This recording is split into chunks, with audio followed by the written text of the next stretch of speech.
Bonjour à tous, c'est Thomas de Ludovox.fr, bienvenue dans ce Ludo Chrono. Aujourd'hui, je vais vous parler de Sea Salt and Paper. Sea Salt and Paper, c'est un jeu pour 2 à 4 joueurs qui peut se jouer à partir de 8 ans et pour des parties d'environ 30 minutes. Sea Salt and Paper, c'est un jeu de collection dans lequel vous allez devoir récupérer des cartes pour en faire donc des collections pour marquer un maximum de points. Mais vous allez également essayer de faire des paires de certaines cartes qui vont vous permettre de déclencher des effets pour pouvoir piocher de nouvelles cartes, aller voler des cartes aux autres pour avoir encore plus de points dans vos collections. À la fin de chacune des manches, vous allez marquer des points. On va faire la somme des points d'une manche à une autre. Et dès que vous atteignez le total de points nécessaires pour gagner la partie, eh bien vous gagnez la partie.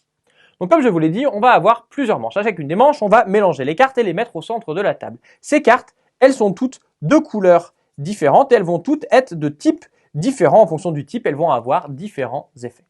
Les joueurs vont alors jouer à tour de rôle. Lorsque c'est à moi de jouer, je vais commencer par piocher une carte. Je vais pouvoir soit prendre une carte qui est dans une des deux défausses, pour l'instant il n'y a pas de défausse donc je ne peux pas le faire, soit prendre les deux cartes du dessus de la pioche, les regarder, en choisir une et défausser l'autre. Ici par exemple, je vais plutôt choisir d'essayer de garder les bateaux. Je vais défausser l'autre carte. Mon tour est terminé, c'est au tour du deuxième joueur. Le deuxième joueur va faire comme moi, il va piocher deux cartes, il va les regarder. Là, il va vouloir essayer de garder la carte avec les pingouins parce que ça va lui faire des points, il pense, plutôt facilement. Il va garder la carte dans sa main et il va défausser l'autre carte. Comme il y a une défausse vide, on doit toujours compléter la défausse qui est vide, sinon il aurait pu remplir l'autre défausse. C'est alors au tour du troisième joueur qui, cette fois, lui, ne va pas choisir de piocher, il va plutôt choisir de prendre une carte dans une des deux défausses. En l'occurrence, il va prendre la pieuvre qu'il va mettre dans sa main. C'est de nouveau à moi de jouer, je pourrais prendre la carte qui est dans la défausse, mais elle ne m'intéresse pas. Je vais plutôt de nouveau piocher deux cartes et en défausser une.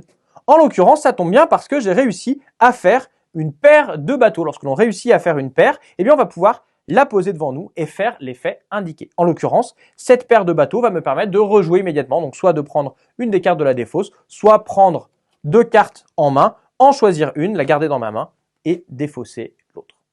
On va donc continuer ainsi et petit à petit, on va déclencher les différents effets des cartes. Alors, qu'est-ce qu'on va trouver comme effet de cartes? On va trouver tout d'abord les requins qu'il faudra faire en paire avec les nageurs. Lorsqu'on a une paire de requins nageurs, on va pouvoir jouer notre paire et voler une carte dans la main d'un autre joueur. On va avoir les poissons qui vont nous permettre de récupérer une carte supplémentaire sur la pioche. Les crabes qui vont nous permettre d'aller chercher une carte dans une des deux défausses. Et on aura ensuite tout un tas d'autres cartes qui vont nous faire des points en fonction des collections de ces cartes qu'on va réussir à faire. On aura enfin les sirènes. Alors les sirènes sont un petit peu particulières. Tout d'abord, si je réussis à avoir les 4 sirènes dans ma main, eh bien je peux les montrer et mettre fin immédiatement à la partie. J'ai alors gagné la partie. Sinon, une sirène me rapportera autant de points que le nombre de cartes dans une couleur donnée. Évidemment, je vais choisir la couleur où j'ai le plus de cartes. Donc on va continuer comme ceci à piocher des cartes et à faire nos collections. Et la manche peut s'arrêter lorsqu'un joueur décide tout simplement d'y mettre fin.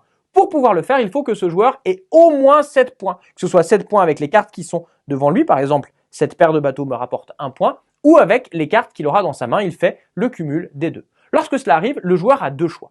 Il peut soit dire, eh bien, je mets fin immédiatement à la manche, plus personne ne joue, on révèle tous nos mains, on compte nos points, et c'est notre score pour la manche.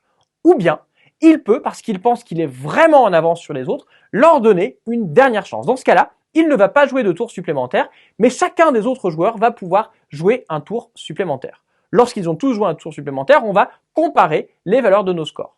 Le joueur qui a mis fin à la partie, si jamais il a un score supérieur ou égal au score de tous les autres joueurs, il va pouvoir marquer non seulement ses points, mais en plus un bonus de couleur, c'est-à-dire qu'il marquera un point par carte dans la couleur qu'il aura le plus. Les autres joueurs marqueront uniquement ce bonus également de couleur, ils ne marqueront pas les points qu'il a sur leur carte. A l'inverse, les autres joueurs auront uniquement ce bonus de couleur, ils ne marqueront pas de points avec les collections qu'ils ont réussi à faire avec leur carte.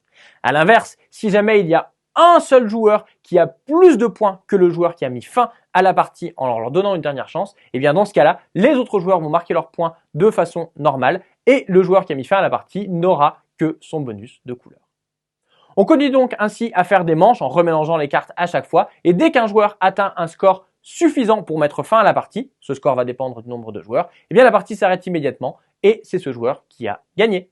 Sea Salt and Paper, c'est donc un jeu dans lequel il va falloir bien choisir les cartes que l'on récupère dans notre main. Est-ce qu'on prend au hasard dans la pioche ou est-ce qu'on va à l'inverse dans la défausse mais en donnant des indications aux autres joueurs sur ce qu'on aura en main? Ce sera aux joueurs de le décider.